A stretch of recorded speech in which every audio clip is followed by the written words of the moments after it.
Hi, Miss Carrie. I'm going to draw your blood today so we can get started with the PRP procedure, okay? Yes. 1, 2, 3.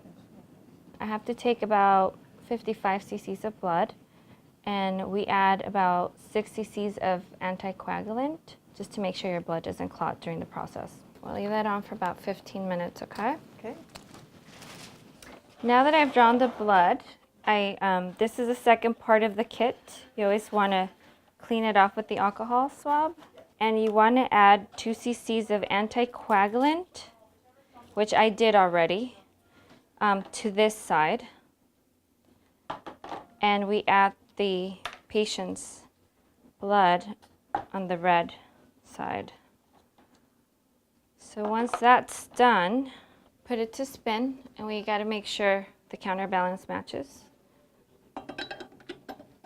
And both of the white dot matches with the white dot. And now we just close the lid and then we put it to spin.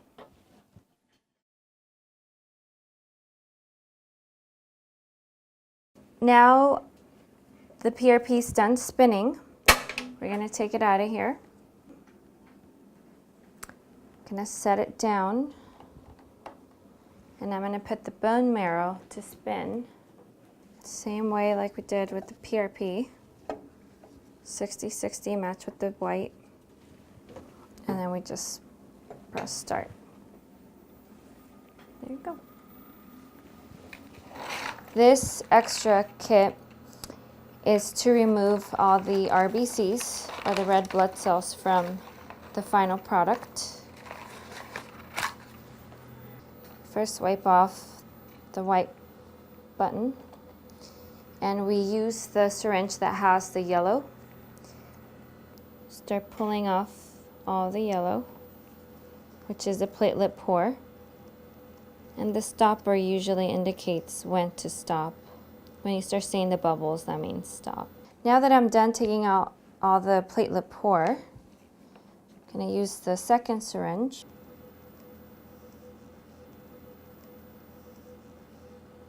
So here is the platelet pour, the yellow, all the red blood cells, and that white line we see right in the center of that, that's the buffy coat, and that's where all the platelets.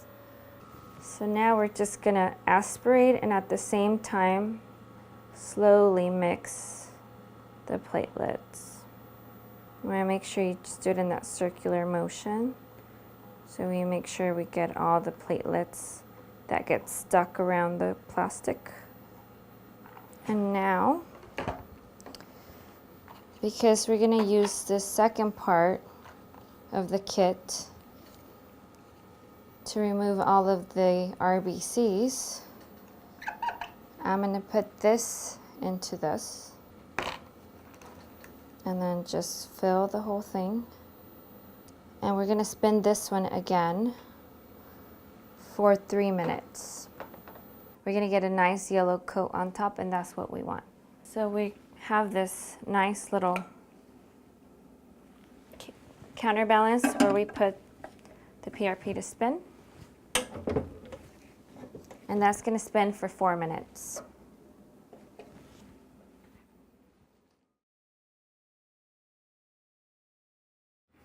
So now, to finish the bone marrow process, and make sure again, wipe off the white button.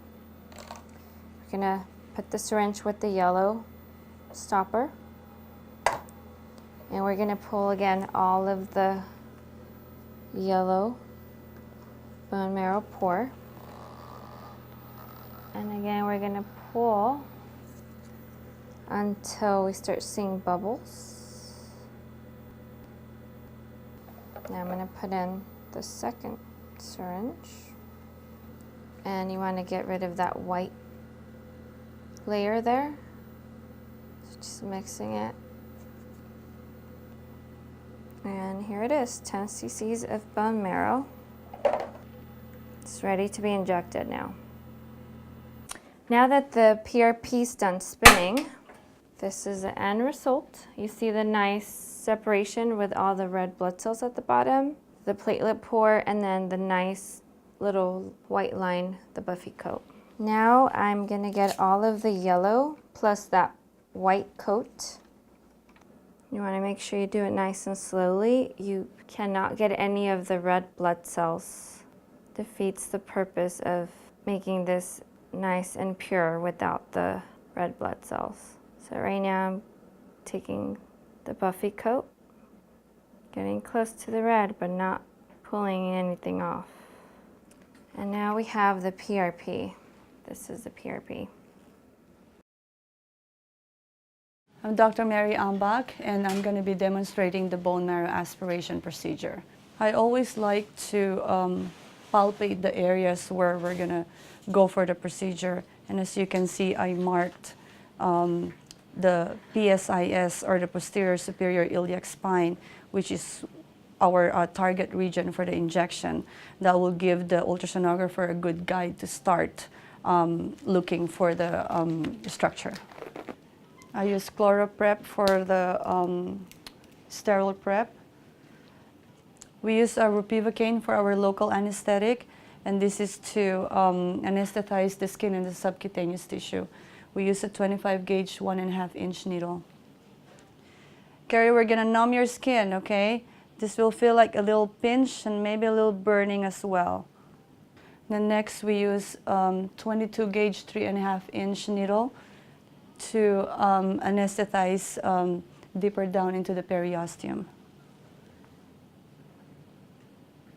And then we use a 14 gauge introducer needle. You may feel a little pressure here, Carrie, okay?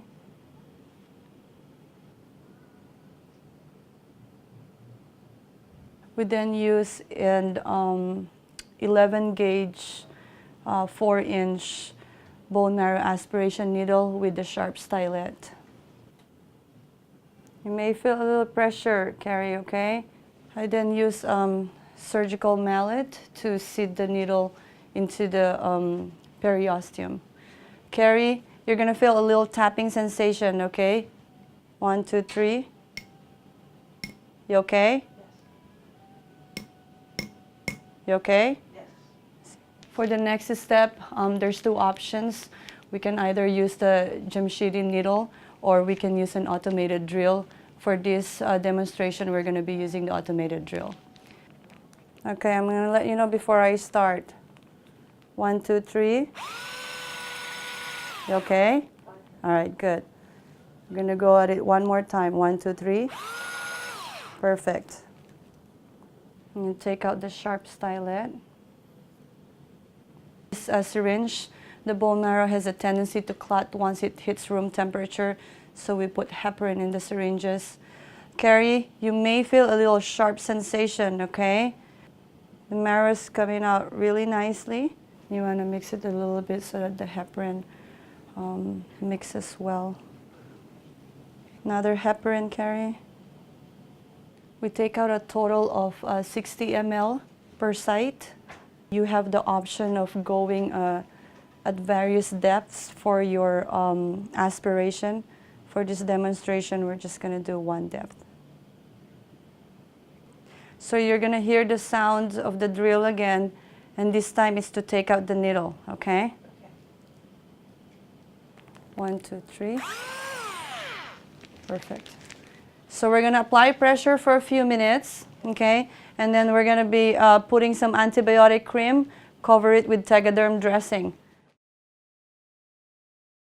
With the Harvest kit, it comes with a blood bag with a filter. We have to filter the marrow to get rid of any impurities, bone fragments, or blood clots. We want to put ACCs of anticoagulant since we already put 1,000 IUs of heparin in the marrow. We only need ACCs of anticoagulant. So you want to make sure you put the lock on the tip of this filter to make sure the marrow mixes with the ACDA. So now we put in the bone marrow through here. Now that that's done, mix the marrow really well with the anticoagulant. You want to make sure you have a 60 cc syringe. Attach that at the bottom. And then you could see the marrow flowing through the filter. Just attach a needle. And then now we're ready to put the bone marrow. Again, you match that with the red. I use a 25 gauge hooked up to a catheter for lidocaine. I inject diluted half saline, half lidocaine, 1% subcutaneously, and then I'll advance it into the supraspinatus tendon sheath and then switch it over to the Ambach PRP combination. 1, 2, 3, pinch. So now we're just about to enter the bursal lining. So I'm going to switch it over.